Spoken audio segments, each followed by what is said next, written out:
Businessman Opinion.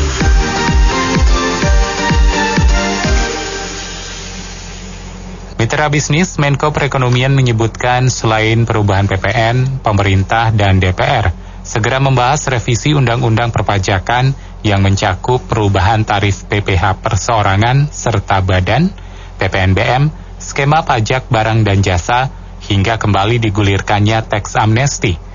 Saat ini revisi Undang-Undang Perpajakan telah masuk program legislasi nasional atau Prolegnas 2021.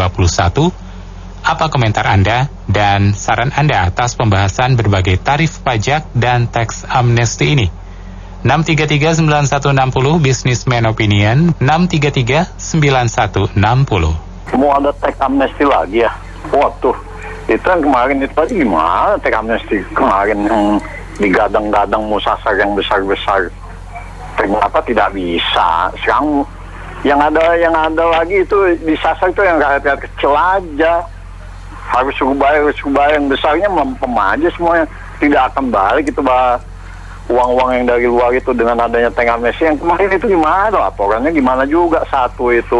Kedua, kita pertanyakan lagi perubahan pajak PPN apa ini, DPR ini paham atau ngerti atau tidak deh sih ya. Kalau pemerintah masih mending lah, kita kembali lagi pemerintah itu.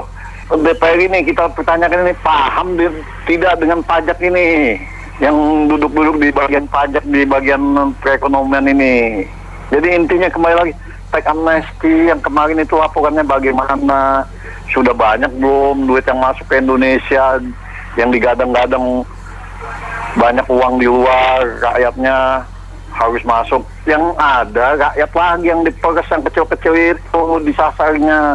Itu saja, makasih. Saya mau kasih pendapat ya, mau teks amnesti 1 atau 2 itu sih nggak jadi masalah. Tapi yang penting tuh kalau yang dalam bisnis itu harus ada kepastian hukum ya. Mungkin orang kalau lihat kasus BLBI juga takut ya. Udah puluhan tahun, udah diteken surat keterangan lunas, diungkit-ungkit lagi. Jadi ganti presiden, ganti aturan. Kalau memang mau ekonomi maju, itu apalagi investor asing supaya masuk ke Indonesia biar banyak gitu masuk, itu harus ada kepastian hukum. Banyak tuh undang-undang atau apa tuh yang jangankan yang dari luar negeri, yang dari dalam negeri aja bingung, bisa berubah-ubah, ganti pejabat, ganti aturan. Terus yang kedua, sinkronisasi aturan dari pusat dan daerah. Kadang-kadang kalau di pusatnya boleh, tapi di wali kota atau gubernurnya nggak boleh, gimana orang menanam modal? Dan kalau bisa tuh kita contoh lah kayak Fidel Castro atau Nelson Mandela ya. Semua pejabat itu taruh uangnya di dalam negeri. Mana orang mau naik uang di Indonesia, kalau pejabat-pejabatnya aja taruh uangnya di Swiss, apa di New Zealand atau apa. Itu aja. Bahwa apa yang mau dilakukan pemerintah ini akan sangat mendukung untuk perkembangan ekonomi. Baik untuk PPh, APBN, begitu juga untuk tax amnesty. Karena begitu banyak tax amnesty yang pertama, itu mereka hanya untuk mencoba apakah benar-benar pemerintah tidak bohong untuk melakukan blok terhadap dana-dana yang akan masuk. Nah, ini sudah terbukti bahwa tidak, dan saya rasa tax amnesty yang kedua akan memberikan hasil yang sangat signifikan. Terima kasih banyak. Tax amnesty itu kalau nggak salah pernah dicanangkan oleh Pak Jokowi sebagai RI 1 kita pertama itu tahun 2016. Dengan pertimbangan tidak akan ada keluar lagi, ternyata dimunculkan kembali. Jadi ini harus diambil kebijakan. Mungkin itu bisa diberikan buat orang-orang yang belum bergabung atau berkoalisi untuk memberikan kontribusi pengampunan pajak terhadap negara gitu loh. Karena kalau kita ingat kilas baliknya waktu zaman Pak SBY juga ada sunset police berbentuk pengampunan pajak juga. Jadi saya kira harus lebih arif, baik pemerintah pusat maupun DPR sebagai anggota legislatif dalam memberikan opsi di tengah-tengah masyarakat atau publik umum. Saya kira demikian. Selamat siang. Kalau menurut pendapat saya, untuk kenaikan tarif pajak itu baik direview kembali.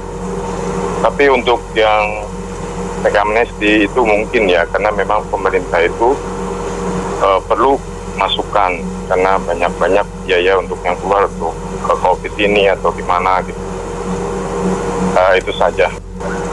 Kalau menurut pendapat saya, yang menjadi masalah ini adalah timing. kita kan semua sekarang babak belur karena pandemi COVID. Ya kalau ada tarif-tarif pajak yang mau dinaikkan, mungkin sektor-sektor yang selama COVID itu mengalami kenaikan atau trennya up. Tapi nggak bisa disamaratakan. Kalau menurut saya jauh lebih baik pemerintah mungkin saat ini memang sudah berdarah-darah untuk menanggulangi masalah COVID. Tapi terlalu prematur untuk segera menaikkan tarif-tarif pajak sebelum ekonomi benar-benar bergairah kembali. Begitu sih. Terima kasih. Masalah, menurut pendapat saya, masalah diwacanakan untuk mengenai PPN, pajak-pajak dan tax amnesty jilid 2 ini saya setuju sekali. Kenapa? Karena program pemerintah ini kan sekarang pemerintah lagi butuh uang ini. Dan butuh uangnya itu tidak bisa ditunda. Karena memang untuk menghadapi COVID ini kan kebutuhan uang dana ini kan juga harus segera terlaksana gitu kan. Untuk program-program restrukturisasinya dari pemerintah ini dananya harus ada segera. Dan untuk mendapat uang dengan untuk memenuhi kebutuhan yang segera begini, ya paling cocok sih cari dana dari tax amnesty ya. Jadi kebutuhan yang mendesak harus dicarikan sumber dana yang instan juga, lebih cepat. Terima kasih. Businessman Opinion, terima kasih atas partisipasi Anda. Saya Anto Wijaya.